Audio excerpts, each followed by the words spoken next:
There are lots of videos and discussions on the internet stating that Gen Z doesn't want to work anymore.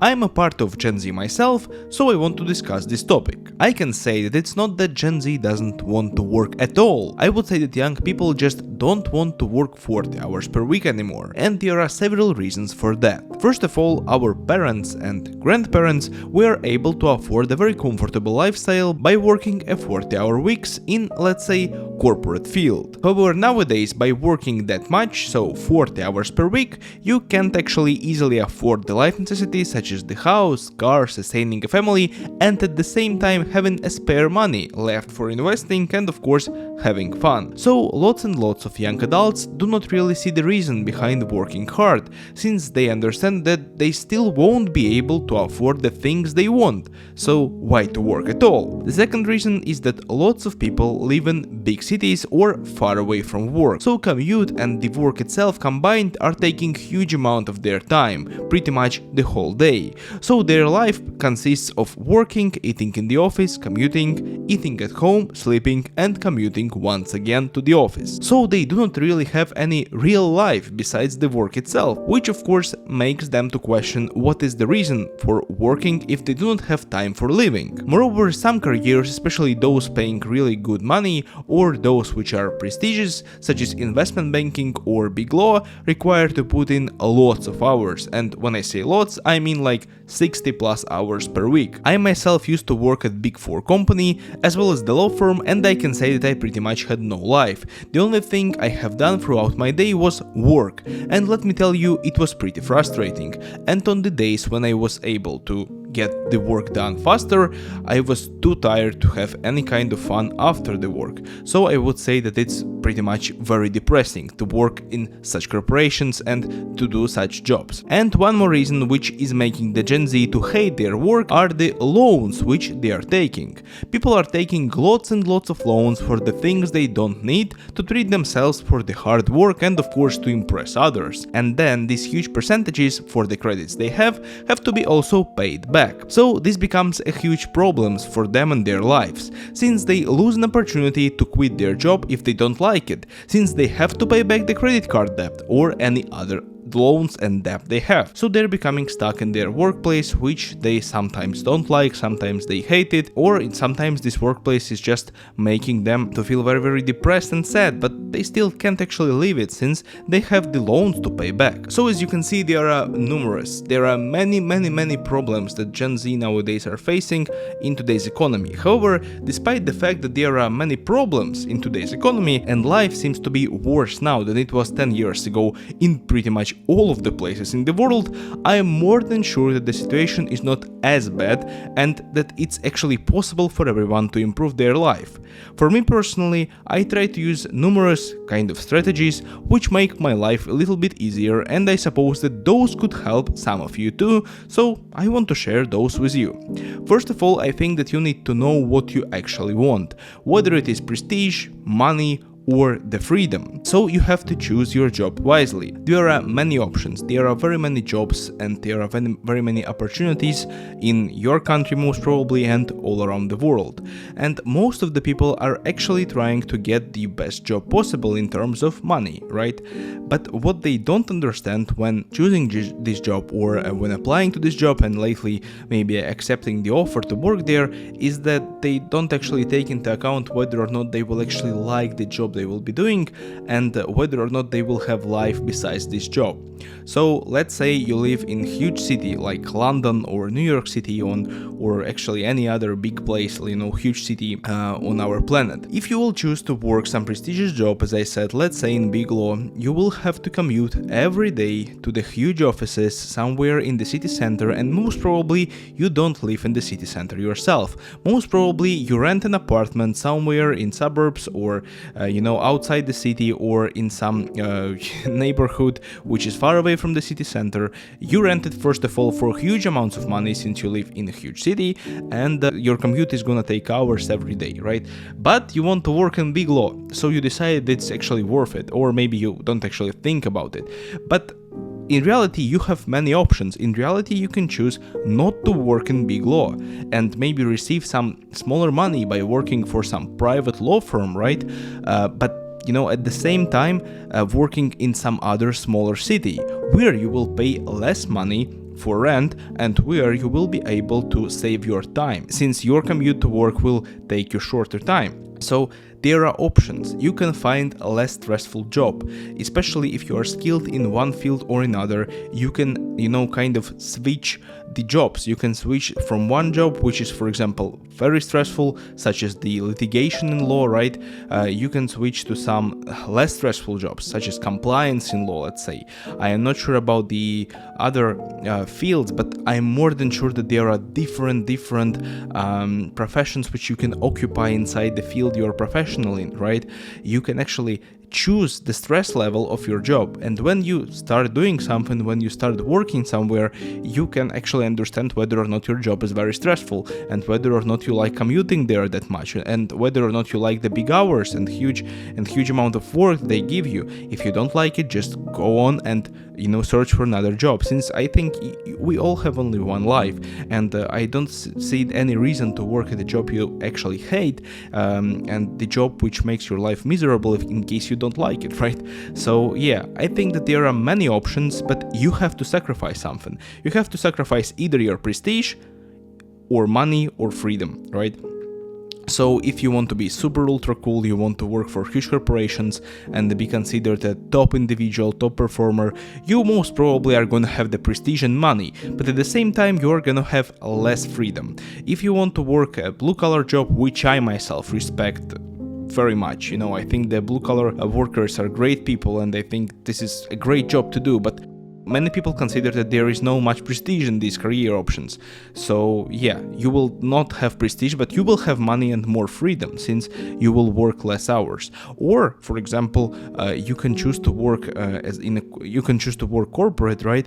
But not to work in a huge corporation which is very popular and known. So you most probably will work less, so you will have more freedom, but a little bit less money and a little bit less prestige. So there are options, and I have proven it to myself, since I have changed some jobs. I worked at the big 4 companies, as I already said, and in terms of hours it was hell. I had to work lots and lots of hours, and the work was very, very stressful. But then I switched to the jobs which are less stressful, but these companies which I am working for are still known, but not as known as the big 4 companies, right?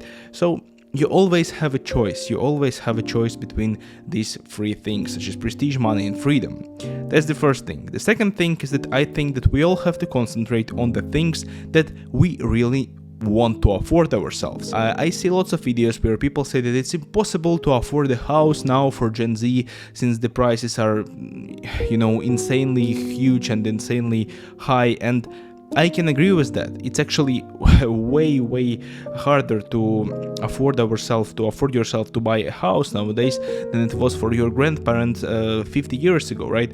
But it is what it is. You can't actually change anything. The only thing you can change is your behavior, and you actually need to concentrate on the things you want to afford. So if you want to afford the house, just cut the other things out. Just cut eating out, cut maybe some expensive hobbies you have, just cut those things out and concentrate on saving enough money to buy this house, saving enough money for this first deposit, right?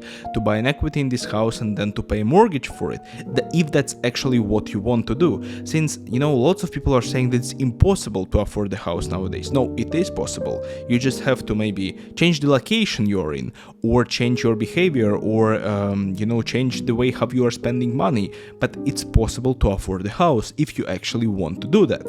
But is it way harder than it was before? Yes, of course it is. But we can't actually do anything about it. So there is no reason to sit here and argue and cry about it. We just have to, do things in order to afford it, since it's still possible. And you also can do that. Maybe you have to move from one city to another. Maybe that's the case.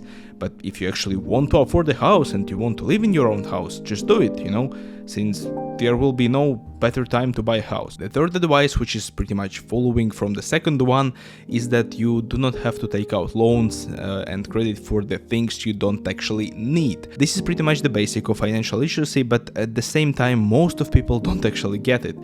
I would say that most of you don't actually need this cool and fancy car or this new phone every year, but still most of the people are taking out loans in order to treat themselves. You know, they work hard and they say, yeah, I will treat myself with taking out this loan and paying in installments for my new iPhone 16 Pro Max Ultra 65-inch screen. But in reality, you don't need it. You can treat yourself with saving money. You can treat yourself with buying an older iPhone, let's say, or just an Android phone. You know, it's completely alright to have older phone or Android phone or any kind of phone. You just need to treat yourself in a correct way. You know, I think the best thing and the best way to treat yourself is to save money. Since when we work, we trade our time for money. And that's actually pretty scary when you realize it, right? But I think the only way for us to save our life is to save the money and to invest it, for example. So yeah, do not take out loans for the things you don't need. If you actually need and want the house, go on and take this mortgage. But if you most probably don't need the new phone or the new car, let's say. You don't need to lease this BMW or the, Bentley or Mercedes or whatever people are leasing nowadays. So yeah, do not take the loans for the things you don't need. And advice number 4, which I myself am very much trying to follow, is to try to find other ways of making money besides your job. For me, it's YouTube. I am doing it for about 2 years now. In September, it will be 2 years since I started actively making YouTube videos, but still I don't make a penny out of it. But I'm trying, I'm trying some different side hustles. The YouTube is the main one. And yeah, for me, I'm still unsuccessful in this and I'm not making any money with this, but still I'm trying. And I suggest you try to, just try something, just start a small side hustle business, as they nowadays say. I'm not telling you to open a marketing agency, God forbid. No. Just, find something you are passionate about, find something you are good at, and try to monetize it in one way or another. And just, try to monetize your hobby, I would say that. Since you already have a job, and if you already have a job, you probably don't actually love to do it every day for 8 hours per day. So try to find something you like and try to find a way to monetize it. So after job, you will have an opportunity to relax for a bit and at the same time to, to build another source of income. I think that is a great way how to go with it, right? How to try to make additional money. And last but of course not least, advice of mine is to stop blaming the world and start to take action. Since I see lots of videos online where Gen Z are blaming the people around them, are blaming the boomers, are blaming the world, the presidents, the economy, the country in their, unsuccesses. They are blaming the society. They are saying that it's impossible to live nowadays, that it's so hard to live. Yeah, it is maybe harder to live nowadays in this economy than it was 10 years ago, as I said before. But it's still very much possible, and it's still better to live nowadays than like 100 years ago when they had no actual medicine and no actual healthcare, when compared to nowadays. So just stop blaming the world. Start taking action. Start changing your life in the way you can. Start changing your life, start maybe changing the society you are currently in, start changing yourself, go do sports, go make money in some other way. Just don't take out this loan for a new BMW, right? Just take the action and the things are going to change. And you will be able to afford the things you like and love. And yeah, I think that's actually very important, not to blame everything, since when we are blaming, our brain thinks that we are kind of solving the problem we have, when in reality we don't. These are my thoughts on why Gen Z doesn't want to work anymore, and my advice is on maybe how to change your life into a better direction. I can say that my life is ideal, but by following these rules, I am feeling good. Maybe not ideal, but good. And yeah, I'm trying to develop my life in a better direction. So that's it from my side. Thank you so much for listening and watching. If you did enjoy this video, let me know in the comments what do you think about it. If you didn't enjoy it, also let me know in the comments what do you think about it, and join my Discord server. The link in the description. I will be happy to discuss with you literally anything about my videos, about any kind of popular topics nowadays. So yeah, make sure to join the Discord server, subscribe to my channel if you like this video, and I will see you very, very soon. Bye.